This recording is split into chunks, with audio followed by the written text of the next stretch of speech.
Orientation. That was what the blue-robed elf spoke of when he and the red-robed professor escorted me towards yet another expansive room. This one more resembled the grand dining halls of old European palaces, gaudy but still somehow tasteful. It was large, far larger than even the foyer, with white marble and a smoky grey quartz lining every square inch of the floor.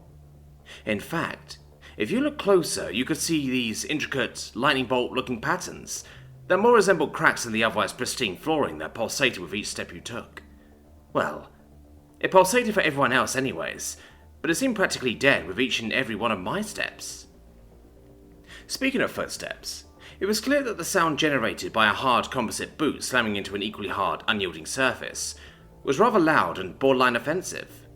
Given the fact that the entire room seemed to have been clued in on my arrival, even prior to my entry into that elevated outcropping that positioned anyone entering the room about a half floor's height above the rest on a grand set of stairs. It seemed to be something reminiscent of those grand staircases where one's name would be called out prior to entering the room. Indeed, as I looked to my side, I saw this scrawny yet well-dressed diminutive elf that was in the process of unfurling a scroll filled to the brim with names and titles. A scroll which I promptly snapped a photo of for that sweet, sweet intel. And finally, the last to join the esteemed ranks of the first-year class of 29019. Miss Emma Booker of Earthrealm, the elf announced. Much of the completely lifeless reactions of the room filled to the brim with what I can only describe as an eclectic collection of fantasy and alien races alike. From even more elves of varying phenotypes, through to lizard men that could have just as easily belonged in a Harry Turtledove novel as much as a Dungeons & Dragons rulebook. Some of them seemed to be wearing a dressed-down version of the professor's cloaks and gowns, yet quite a few seemed to be adorned in silks and other assorted fineries, reserved for the nobility of old Europe. Perhaps this is what the professors meant when they said that the uniform situation could be sorted later. It was a lot to take in, but what was more disconcerting was a sudden, almost inexplicable realization of the situation that I was currently being thrust into. I had not taken into account just how life here would actually pan out. Most of the training had been squarely focused on survival, and survival alone. From suit maintenance to potential protracted engagements to weapons training, there was a distinct lack of any training in the realm of just fitting in. What's more, I didn't even consider it, given how much of my anxiety and concern was fixated on just surviving the journey here and not turning into a liquefied mess. So when the issue of my survival was well and truly out of frame, what was left was the need to adapt to college life. It was, ironically, something that I've been preparing at home for years now.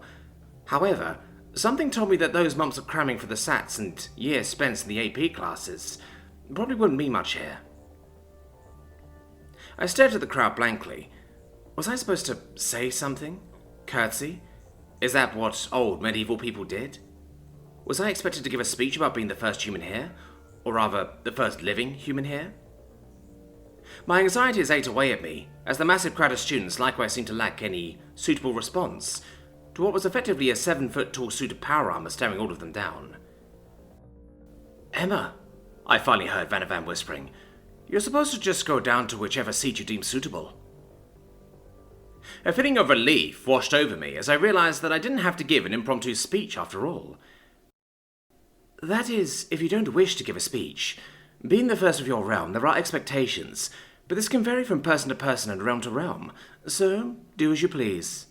The red-robed professor quickly interjected, with a sly, almost mischievous voice. Something I wasn't expecting from someone who possessed the face of a kind elderly grandmother. And that relief that had washed over me had suddenly disappeared, now completely replaced by a sense of utter dread as I cleared my throat, adjusted my suit's speakers to make sure I would be audible, and spoke. Hello, I'm Cadet Emma Booker of the United Nations Reserve Officer Training Corps, North American Sector, Homeworld Command. I'm here on behalf of my people, the United Nations of Earth and Luna, my country, my nation, humanity, and its representative body, the United Nations. I hope to learn from everyone here, to share cultures and ideas, and to see what there is to see here, I managed out, forcing a smile underneath my helmet, even though I knew that wasn't necessary. Silence was all that greeted me after that introduction, however. Silence followed by the start of mumbles and whispers, which normally wouldn't even be audible from this distance, but was certainly more than audible using the suit's onboard audio-visual sensors. They sent a fucking squire? No. I think cadet is the lowest rank of any armed forces, isn't it? No, that's only in the Altric Principality. In my kingdom, it's the rank of those commoner candidates who wish to join an auxiliary commissioned officers. You're Trucians with your commoners. Whatever, that doesn't change this dishonor. The Overarm sees itself as so much more important that it sends the lowest of the low to our ranks. Even the Empire of Alinor sends its merchant houses, commoners as they may be. A lowly officer candidate is not rich or socially prominent, are they? Not in my kingdom, no. I hate to be pointing out the obvious here, but why the hideous suit of armor? To hide the hideousness underneath, more than likely. Wait, you guys, I don't see her mana field. Maybe because she's too far away. No. Wait, you're right. Wait, no. They couldn't have. Did they send a fucking slave to the Nexus? They wouldn't dare. That suit of armor must be enchanted. It must be hiding her mana fields. There's no adjacent realm thick enough or foolish enough to send a mana-deficient creature. Well, this is going to be a fun academic year. We either have a pair that possesses magical enchantments that far surpasses any of our own artificing methodologies, hiding whatever tainted creature lies within, or we have a mana-deficient creature, a slave in all but name, masquerading as a pair. The truth shall make itself known soon enough. I shut off my long-range listening device, LRLD, almost immediately after hearing those unfiltered voices. The jabs and slice at the armor and my apparent shortcomings in the physical attractiveness department wasn't what really worried me. Heck, it wasn't even the rampant classism and throwback to pre-industrial politics that worried me. It was the latter claims of magical deficiencies and slavery. That was going to be a hot topic I needed to sort out, preferably sooner rather than later. A grimace formed at the edges of my face as I turned towards the professors worryingly. The pair seemed to be oblivious to the fact that I'd been able to discern the general consensus within the room, as they simply gestured me to descend down the stairs and into the dining hall proper. Whatever social interactions came next was probably going to suck. The foyer. "Come out," Mautori spoke under a rigid, harsh breath. Despite this, his voice still echoed throughout the foyer, carried by some unseen force that caused anyone within visual distance to feel as if that simple command was being whispered right into their very ears. Yet there was no response, not from any of the gaggle of interlopers currently hiding in abject fear of being caught. "I understand there are 3 of you hiding within the servants' quarters. Fitting, really, given how you lot cower like the lesser elves whose rooms you currently inhabit. Perhaps there should be your punishment, A relocation to the servants' quarters for an entire semester?" Not a single one dared to respond as they all held their collective breaths. "Unlike the rest of the professors, I speak with the Royal Council's authority. Your bluffs of noble nepotism fall flat." Silence. "Consider this a warning, then. I will allow you free to wallow in the fact that your identities may or may not be known to me." An uncompromising grimace remained plastered on the man's face, as his posture never once faltered, whilst gazing up at those shallow slits in the wall. "I leave you with these parting words as a welcome to your academic year," he concluded, before finally leaving the room entirely. His exit caused the lights, the very room itself, to quake in knowing fear. The Lesser Elf Hideaway. The Lupinor stood with his back up against the uneven stone finish of the room, the dampness of the wall seeping into his uniform and fur as he stared blankly into space. The Venerian, meanwhile, seemed adamant on hiding underneath the servant's bed, his whole body quaking as every fibre of his being screamed at him to do something, yet he remained in a hyperventilating state all the same. It was only the Avenor princess who remained relatively calm. Her expressions, whilst difficult to read on account of the beak, were still decidedly unmoved by the whole exchange. "Let's head back to orientation now. There's not much time left before it officially starts," was all she said, as she walked calmly towards the door, only to be chastised by the Venerian. How the fuck are you so calm? It's because you're a princess, isn't it? You know you won't be affected like the rest of us. You know you're going to get off scot-free. You probably even know the guy personally. There's no point in cowering or panicking, was all Vasia said in response.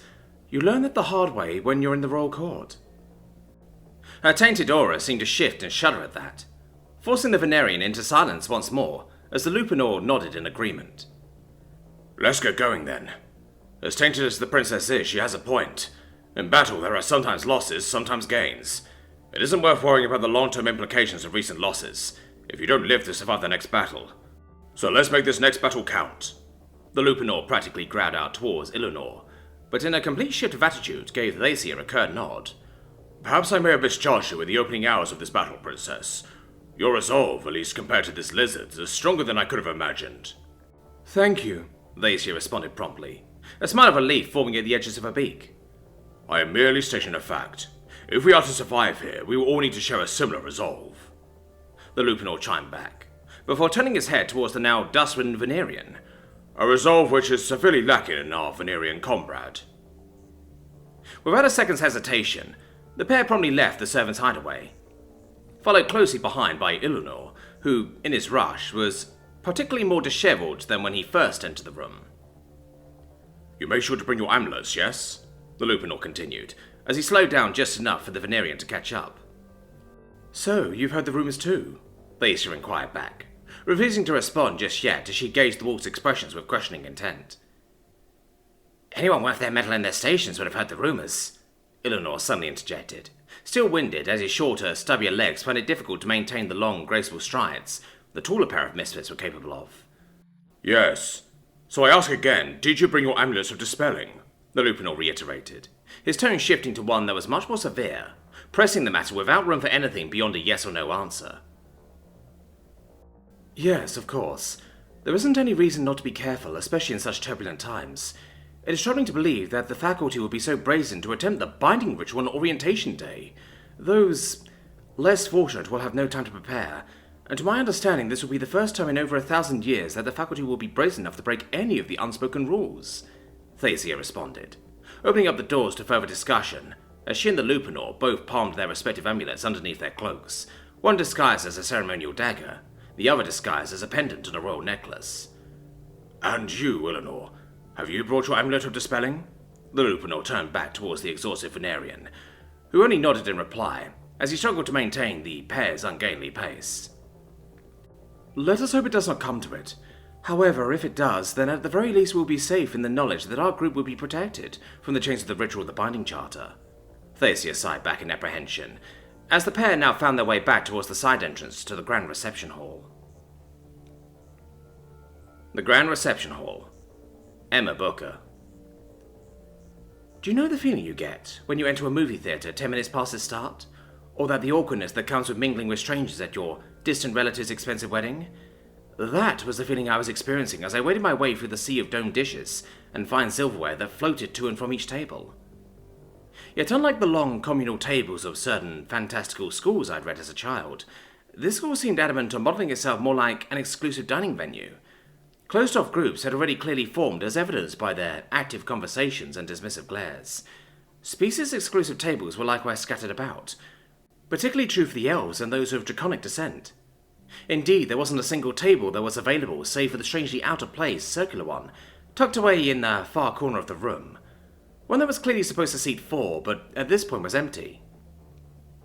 I realized this was probably my best bet, even if this meant I wouldn't be mingling with the locals for the duration of this orientation. Great. We're back to middle school politics and who sits with who. This was supposed to be a college. Everyone here is my age. Why aren't they acting like it? My thoughts and growing anxiety were quickly replaced by a far more pressing matter, however, as I sat down at the table and felt the unmistakable feeling of a chair far too fragile for the immense weight of my suit. My heart skipped a beat as I felt my whole body clench, whilst I struggled to shift my weight to avoid, or at least delay the inevitable. The engineers back at home probably hadn't even accounted for this exact scenario, and probably any other scenario that didn't involve outright utility, maintenance, repair, or survival. Ergonomic functionality in the day-to-day social interactions was probably the last thing on their minds when designing and constructing this thing, and it was beginning to show. But what else could I do? Stand? I knew that I'd just have to chance it.